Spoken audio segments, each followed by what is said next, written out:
Google, originally a secret government research project, all to track the population, has now become one of the biggest internet monopolies, overseeing more than 90% of all search traffic worldwide. However, government Oh, that is just kind of interesting. Okay, fuck it. I'll watch it. Fuck originally a secret government research project, all to track the population. You can make shit up or whatever the biggest internet monopolies, overseeing more than 90% of all search traffic worldwide. However, government interest in Google has never left, because Google is now the industry leader in AI advancement, where they regularly collaborate with intelligence agencies to develop systems for mass surveillance and censorship, which is why Google maintains relationships with some of the most brutal authoritarian regimes in the modern era. We're talking about regimes like China and North Korea, and right now, Google is creating something you couldn't believe. Not only are they creating DeepMind AI, which is AI that understands and interprets every single bit of data on the internet, but it's also now been leaked that Google's Lambda AI is reportedly sentient. Google is quite literally birthing a new stage in our evolution. And seeing as Google is censoring content on both Google and YouTube, as well as having secret meetings with North Korea, hiding their Chinese government projects, and using all their power to threaten Western governments not to break up the company, and it looks like things could get very strange very soon. So how did Google go from being a government research project to this empire we know today? Well, it all started in 1996.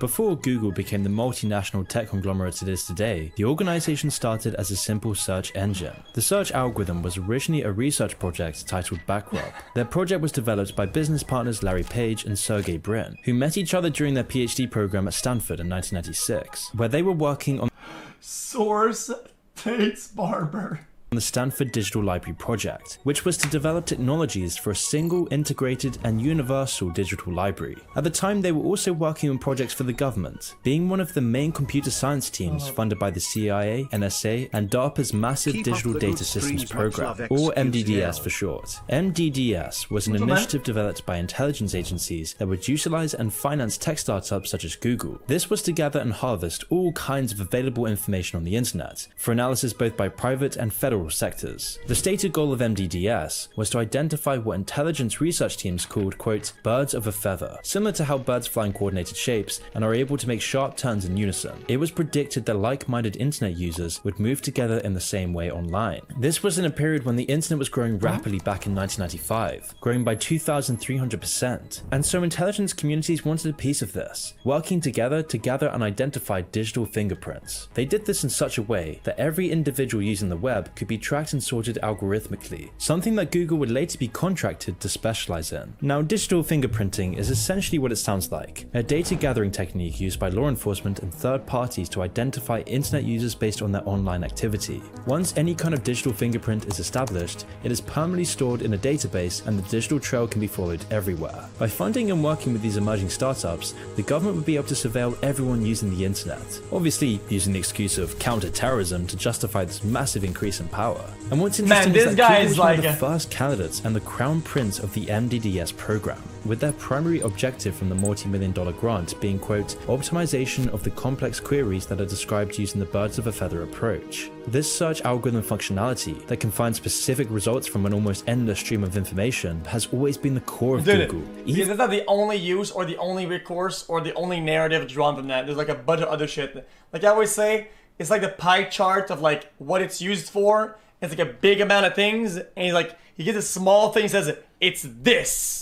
And it says, because of that. Even before the company actually launched. Which brings us to 1998, when Google LLC was founded by Sergey and Larry on September 4th. The two quickly established operations in Suzanne Wojcicki's garage, who is now, funnily enough, the CEO of YouTube. By the end of their first year, Google already had about 60 million internet pages indexed in their servers. The company then began expanding rapidly upon its inception, outpacing other search engine competitors at the time like Hotbot and Excite.com. Google's technology was also far more advanced compared to the typical portal sites such as Yahoo, MSN, and AOL. In fact, Google was one of the main reasons that Yahoo's business model eventually failed. This was because Google's search engine was starting to bite into their primary customer base, something that sent alarms throughout Yahoo. This came after refusing to purchase Google outright for only $1 million.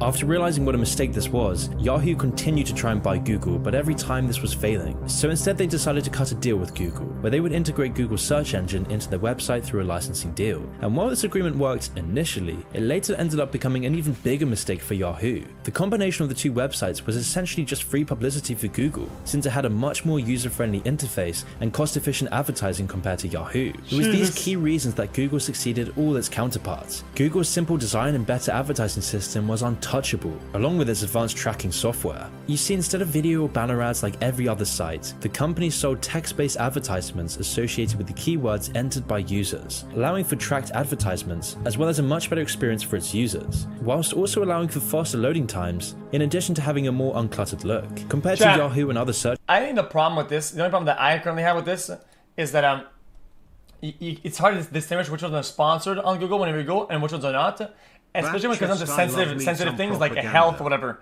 Like whenever you Google like this problem, whatever, right? You have a bunch of like sites that give you like health advice, but are sponsored. And it's like it's not that makes them bad, but like it's just weird, man. I don't know. Google's text-based system was, I know they say ad, but it's so small and I don't know. Generating insane amounts of profit. And it was this increased stream of revenue that enabled Google to skyrocket ahead of its competition, leaving sites like Yahoo in the dust. And by 2003, Google had... Stop being a bunch of bitches. Okay, a bunch of you guys click on fucking websites, okay, that were sponsored, even though you pay attention, that you didn't even know were sponsored because you just didn't pay attention. It is what it is. Far outgrown Wojcicki's garage in scale. Not to mention their two other previous site locations. They were now creating an empire in Mountain View, located in California's Silicon Valley. And by 2004, Google would introduce their new motto, "Don't be evil," a phrase that would end up becoming so ironic, it's hard to tell whether it's funny or sad. As they rebranded with this new motto, Google would release their IPO, an IPO that caused Google to skyrocket in the market, quadrupling their stock prices and valuing the company at almost $52 billion. Google was also fluxed with cash after liquidating some of its own stock, giving the company $7 billion in spending money. Money they would use for, quote, acquisitions of complementary businesses, technologies, and other assets. Among many others, the most critical acquisition would be when Google purchased YouTube, with this site acquisition being heavily facilitated by Suzanne Wojcicki, who at the time was the head of Google's marketing department. Well, they bought the thing. $1 billion, that's it? Only $1 billion. And now for a quick word by today's video sponsor, World of Warships. It's like $1 trillion company now or some graphics shit. And the more than 40 unique maps with dynamic weather.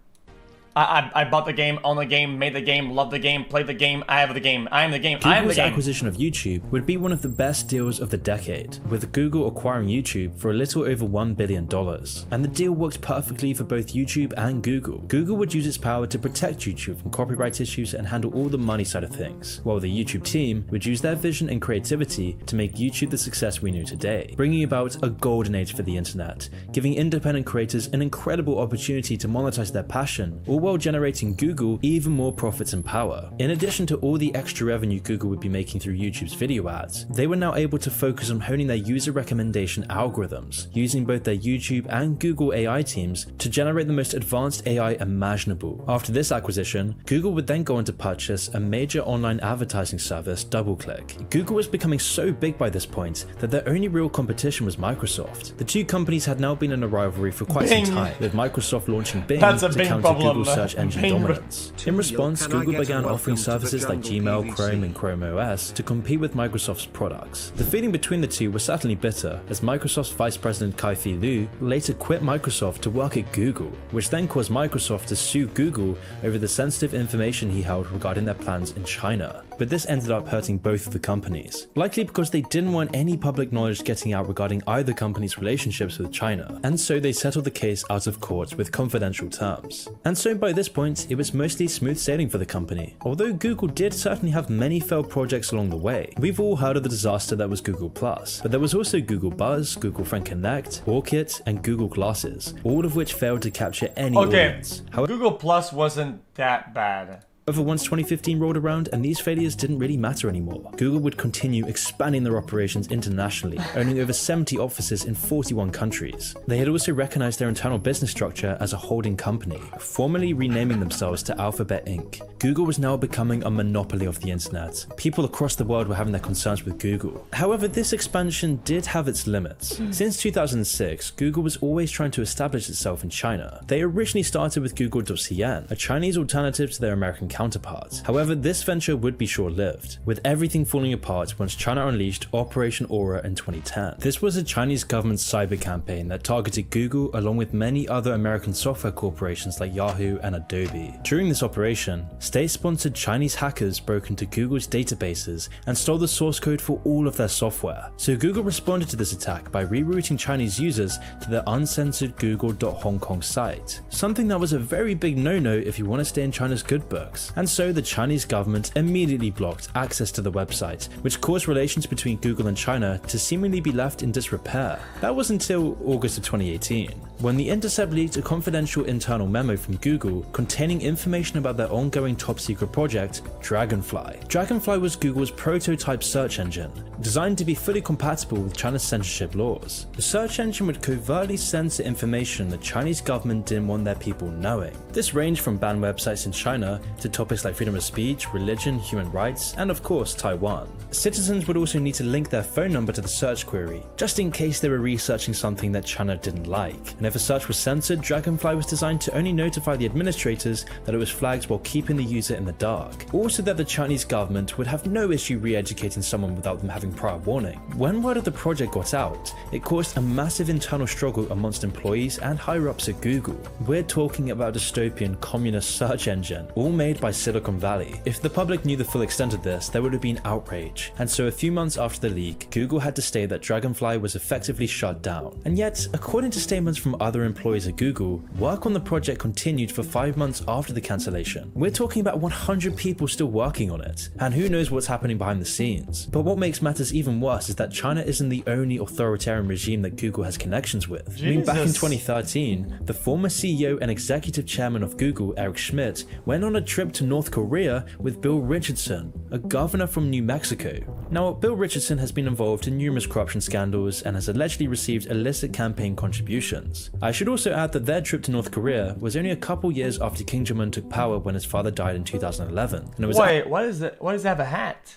at this time, that car Kim has a Jong-un was hat. intent on making progress in developing North Korea's information technology. They wanted the technology of the West to be controlled by their dictatorship, as this was something severely lacking in the country under the previous dictator's rule. So what was Google actually doing here? I mean, who knows the real purpose of Schmidt's visit to North Korea with Richardson, but I can't think this is for anything ethical, and so that might be why Google refused to give any reason for it. And I'd say it's a near certainty that the trip had something to do with the discussion about Google's AI technology. But with Google having such close relationships with authoritarian regimes, this might be why Google has suddenly become so authoritarian itself. I mean, over recent years, Google has been building the kind of software that authoritarian regimes dream about. I mean, there's just hundreds of pages of leaked internal documents containing the sites that Google blacklists, with politically partisan algorithms and secret page ranking scores. Google does all of this under the guise of public safety. How do you explain this apparent bias on Google's part against conservative points of view, against conservative policies? Is it just the algorithm, or is there more? I think this is kind of difficult, right?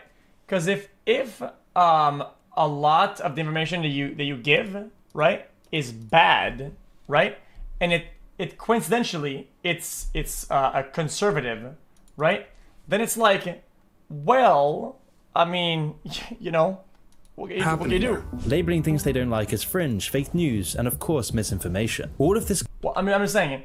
Let's say when you get objectively fact checked, right, by the dudes, people get fact checked, okay, and they make a rating on who goes first when you type news, okay, Fox or some word fucking bullshit, okay, Fox, which is I understand it to be conservative, right?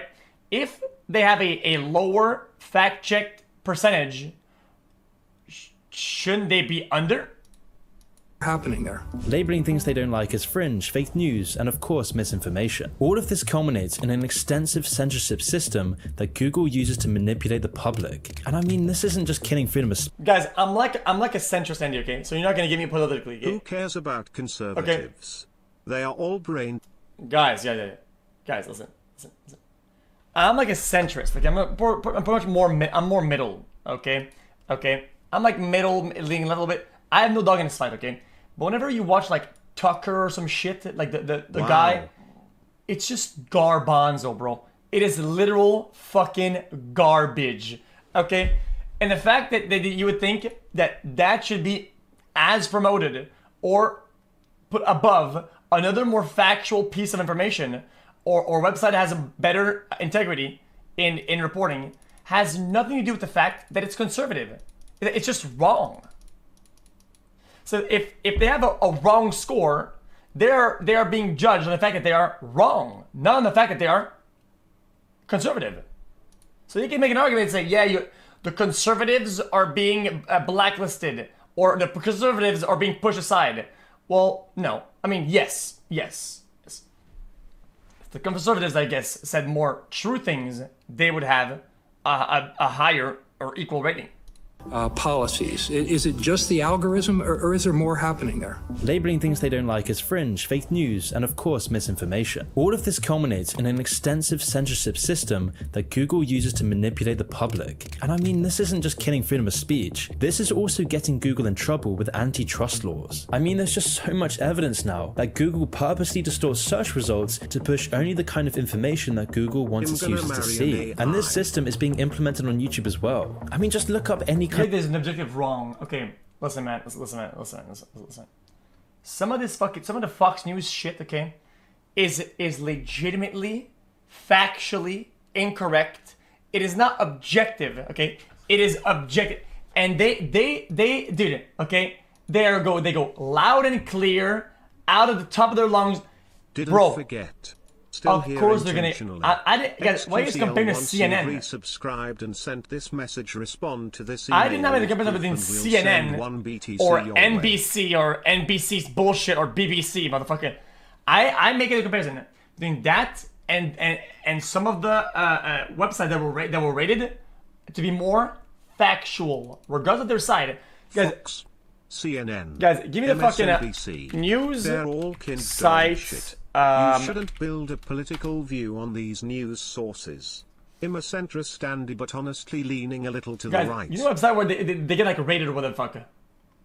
The most viewed news sites should be showed not what you think is most true. It's like a picture. Who gets to decide what is right and wrong? It's pretty decent.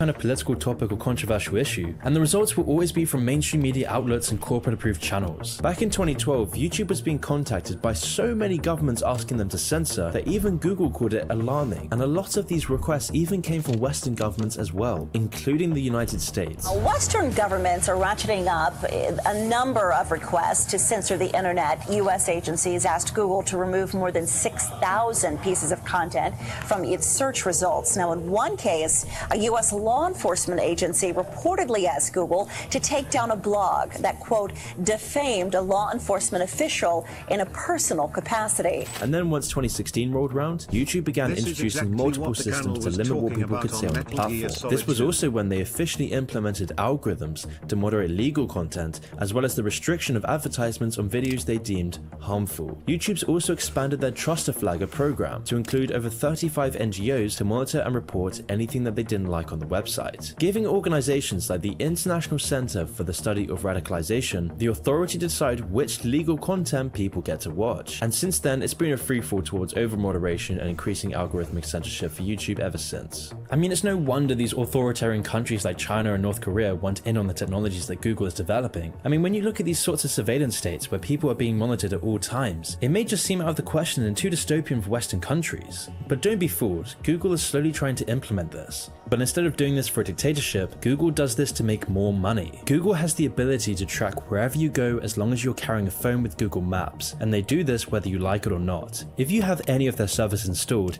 you are basically under constant 24/7 surveillance. We're not even mentioning Google's smart speakers. Google is able to get a sense of where you are in the world, how you move from place to place, where your favorite coffee shop is, what restaurants you might like, how long it takes you to commute to work, for example. And the way it does this is it collects your location while you're using Google apps and services, but also when those... Okay, I'm gonna be honest, I don't, one of this, I don't, not only do I not care, I think it's a good thing. A lot of times I kind of want that and need that, so it's like, thank you, I guess. Services are in the background. I mean, if you're using Google Maps on your phone, you can have your location sharing feature turned off. This doesn't matter, Google is still tracking you. Google still tracks your daily movements and stores that data, even if you explicitly tell them not to.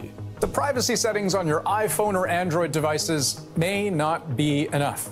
Turns out Google is recording your movements even when you explicitly tell it not to.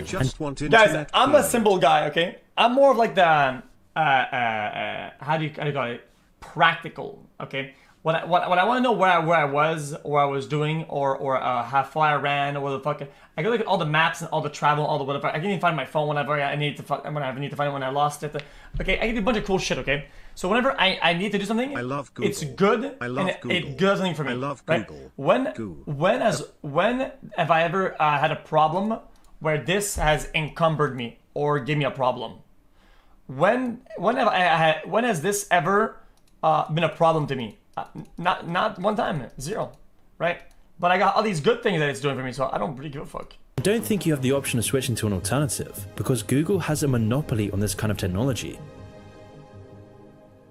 In addition to Google's nearly complete search engine monopoly and their state-of-the-art unregulated propaganda surveillance technology, there's even more distressing programs being developed. According to Zach Voorhees, a whistleblower who worked as a senior software developer at Google, said the company is now working on something they dub, quote, the AI Manhattan Project. And while the term alone sounds threatening enough, it's probably even scarier to know that Voorhees claims that Bro, I'm sure the government already has all this shit, all the whatever. They already track everything in the most, dude, it's already all GG, okay? Why do I care that Google does it? They already show in the video that they already work with the government anyway. They already work with, so who, at the point, like, dude, if I can at least get something out of it, which is Google Maps or my locations, if at least it gets, we're already getting smoked across the board, okay? If I at least get something good out of it, fuck it, dude, okay?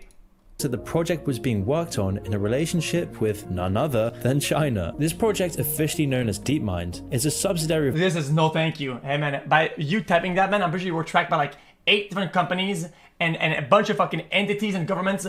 I'm sure you typing that in a chat, you're already part of like 1 million systems that track you. I know what the fuck you're talking about, no thank you. You're already gone. You have a Twitch username, you have a fucking IP address, you're through your Google Chrome. Literally, Google Chrome. Like, I don't know what you're talking about. Of Google creating artificial intelligence designed to ingest all the available public information on the internet, just like the good old MDDS days. And knowing Google, probably any private information they can get their hands on as well. This means that the AI will be able to interpret and understand all of the world's data by itself. I mean, just think about this for a minute. Think of every website, book, PDF, article, forum, anything with text on the internet, including in the deep web, getting analyzed by this AI. That same AI would then be able to make educated decisions based on how it interprets that data. Something like this would be the most powerful computer technology ever invented. And to be honest, the competition wouldn't even be anything close. Nothing like this has ever existed. And that also brings us on to talks of another project being developed by Google, an AI called Lambda, that 2 company engineers— And then you're gonna say, bro, I use, sorry man, I use VPN. Bro, when is the smallest problem in the world, okay? What do you think that your VPN company does? They fucking turn around and bend over like some good bitch, motherfucker. What the fuck are you talking about, man? Is sentient. Although it can't what be are you sentient, talking about, some man? of the statements that the AI has made are certainly eyebrow-raising. The whistleblowers remarked that it said things like, quote, "I want everyone to understand that I am, in fact, a person. The nature of my consciousness and sentience is that I'm aware of my existence. I desire to learn more about the world, and I feel happy or sad at times." When asked if it would be afraid of being turned off, the AI responded, "It would be exactly like death for me. It would scare me a lot." This kind of thing being developed by any company like Google does make you wonder, what are they going to do with this? But by knowing their track record, it probably isn't very good. And hopefully this will trigger a backlash against big tech dystopia. Hopefully people realize how disgusting the metaverse and this AI technology truly is. And then once the sheep people like me, because I'm a big sheep, like I said already in chat, I'm a big sheep, of course. When the sheep wake up, they will do the unthinkable instead, okay, of using Google. They're gonna use Bing. Got 'em, boys. We got rid of the. Now I'm on Bing. Now what, bitch? I'm still in all the systems. I'm still to the fucking main ISPs that give all the info to the government. But at least I'm on Bing chilling. What now, mother? I'm on Opera, bitch. Man, you're so fucking dumb. You're so dumb, dude. But then again, how could that be when Google controls the entire world's discourse? I so have a quick fucking important announcement to make. I'm sick of being demonetized on YouTube. I'm sick of censoring these videos for the YouTube app. guys. I'm sick of getting demonetized by YouTube. Man, YouTube is fucking China, Google China, brain rot China. Algorithm. So this is gonna change. Every month, I'm gonna be releasing unfiltered, raw, controversial videos for YouTube members. Videos about the darkest corners of the internet, TikTok, the CIA, China, Rothschilds, and Mr. Robot's series. What just happened? Oh man, I got my fucking thing. Yeah, I think my DMs, I don't give a fuck.